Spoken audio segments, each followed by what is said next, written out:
So in this video, we're going to go over what I think are the pros and cons of using WordPress.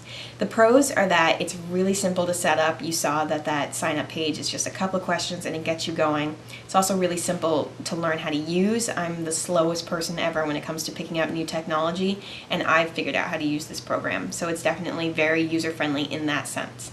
It's also adaptable for all skill levels.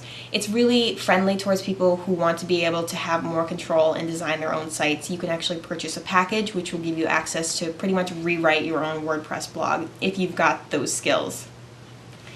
They're also constantly trying to update their media. This article here talks about how they just recently purchased a program called Intense Debate, which will change how their commenting system works so that it gets really intense. You can thread your comments, you can link to other comments.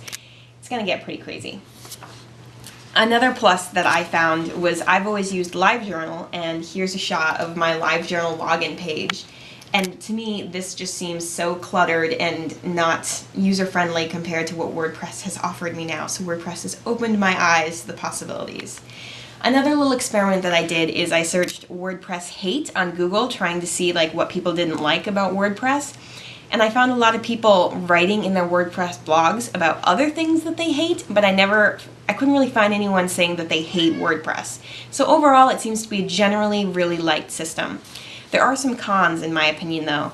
One of the things is that because it's constantly changing and they're constantly updating and adding new features, for a simple user like me, I'm kind of left in the dust and kind of baffled. Like that commenting feature that they're adding in, if they pitch that to me, I'm going to be completely baffled and confused by that because I have no need for my commenting system to be that intense.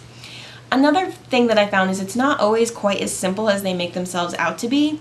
At one point I wanted to add in a picture to my blog from Flickr, and they said it was going to be super cool and super easy, and I was like, oh, it's going to be one click, and it wasn't. I pretty much still had to copy and paste the picture in pretty much like any other blog that you would use.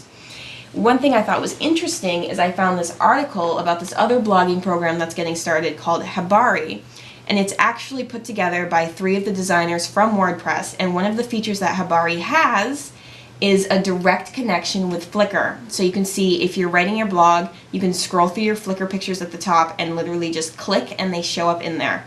So it's definitely something that not just I have noticed as a problem, as other people are trying to make it even simpler to use.